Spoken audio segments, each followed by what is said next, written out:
Good afternoon. Welcome to Italy and welcome to the launch of the all-new Ferrari Portofino. Very excited to bring this content to you.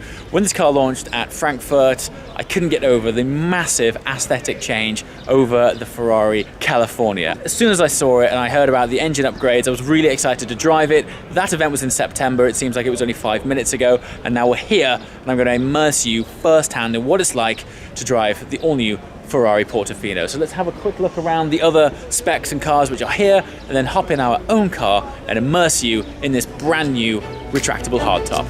Let's hit it.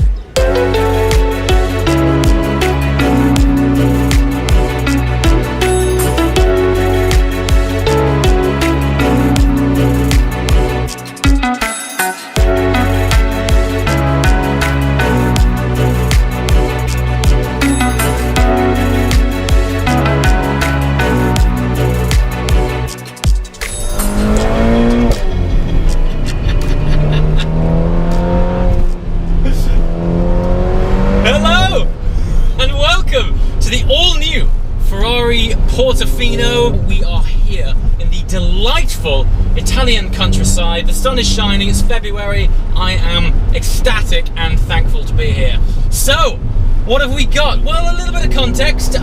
This car is the successor to the Ferrari California and California T. Now, the significance of that car is that it's accounted for around about 20 to 25% of Ferrari's cars sales. So despite what you think of the California, it is actually a really significant car for Ferrari as a brand. Now, let's not beat around the bush. The California has always been the softer car from the Ferrari lineup, especially when it launched. It had the 458 Italia and Ferrari F12 as its brothers, and they are a hell of a lineup to look up to. But things have changed. The world has moved on. Ferrari as a brand is going quite strongly turbocharged, particularly with its 488 GTB, and this is following suit. Now, what's interesting is this is an evolution of the engine that is in the Ferrari California T. That car, when I first drove it, it was just a bit of a non-event for me. It wasn't a particular, it didn't give me the Ferrari fizz that I typically associate with being in this brand. I think when you approach these cars, the mere mention of the word Ferrari sort of draws up these connotations which have been founded in history based on passion, performance, soul, just almost tangible energy of what these cars will feed back to its driver.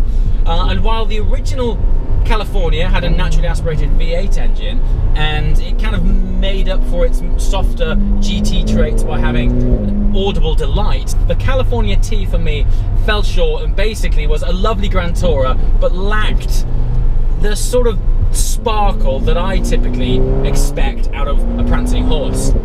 This, however, on paper, things in the engine department don't look too different, but of course, us as humans, as bags of sensors, these little details actually affect us emotionally way more than when we read them on paper. So we're actually now only 40 brake horsepower more. Doesn't sound a great deal, and so we're now up to 600 horsepower. Now you got to remember, this is Ferrari's entry-level car. If you're going to get into a Ferrari, the California T, at least, for me, isn't necessarily what you might expect. It's not the connotations which are drawn up when you get inside one.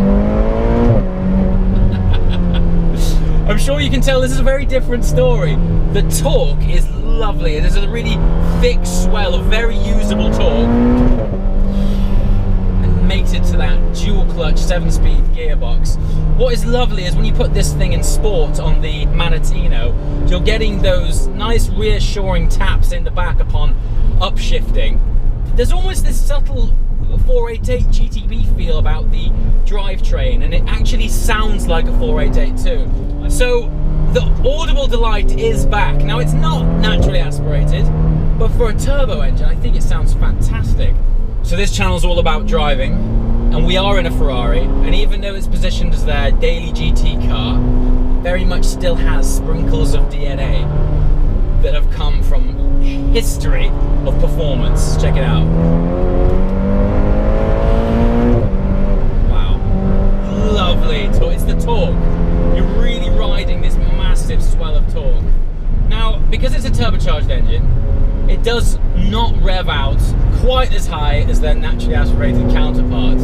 Now, one of the beautiful traits of an engine like that is that you can scream it right out. But where the turbocharged engine makes up for it, and this wonderful gearbox, is that you're constantly shifting because it runs out of steam just before 8,000 RPM. But with a gearbox like this, it's very playful. You're really up and down it, and you're playing it like an instrument.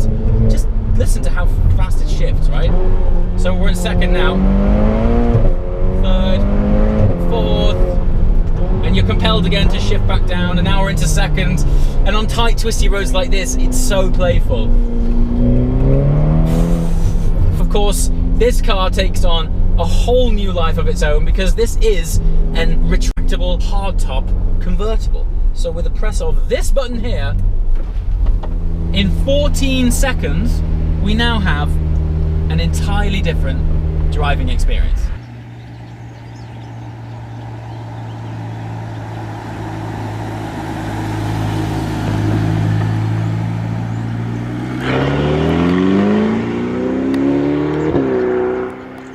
And then you're in a whole new world.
Gearbox is so good.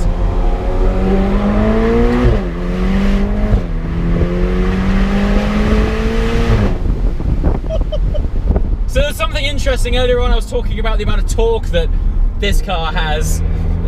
Ferrari have implemented a system which basically manages the torque in each gear you're in. So you don't have 100% of torque available all of the time, and that at first might sound like you're being shortchanged, but in actual fact it allows you to get the most traction possible because it optimizes the amount of torque in first, second, third gear to apply the most amount of traction to the floor. If this thing gave you all of the torque it's got, you just spin up the wheels, so you've always got a lovely amount of traction, even though by the ECU you're not necessarily using as much torque as there is available. Very trick, you wouldn't know it was there, but when you feel that swell of torque, you're really thankful for it. Funnily enough, the road surface we're on right now, particularly slippy, and it just puts that traction down in. It's gorgeous. So the biggest takeaway for me, first of all, the difference, the changes in this car over the Cali T is so much bigger than I expected. I'll say it straight, I just wasn't a fan. The California T for me just really missed the mark in terms of, look, it was a very good car, but for me it didn't represent what the badge stands for me. This car, very similar engine, but whatever magic dust they've sprinkled on it back at Maranello has worked wonders. You've heard it, you've just heard that thing firsthand. It sounds much more like a 488. It handles beautifully. You know, there's not a great deal to criticize. It's just a lovely environment to be. And I think if this was the first Ferrari you experienced, I think they've gone a long way since the California to embody the Ferrari ethos in their entry-level car than they did do with the previous California. And I think that is something not to be underestimated. To be able to get into a Ferrari this good at 166 grand, don't get me wrong, by the time you put options on it, it's going to be pushing 200. But still, by the time you've got in it, I think you're really immersing yourself in the beginnings of what this fantastic brand feels like. As always, guys, thanks for watching, and I shall see you next time. Ciao.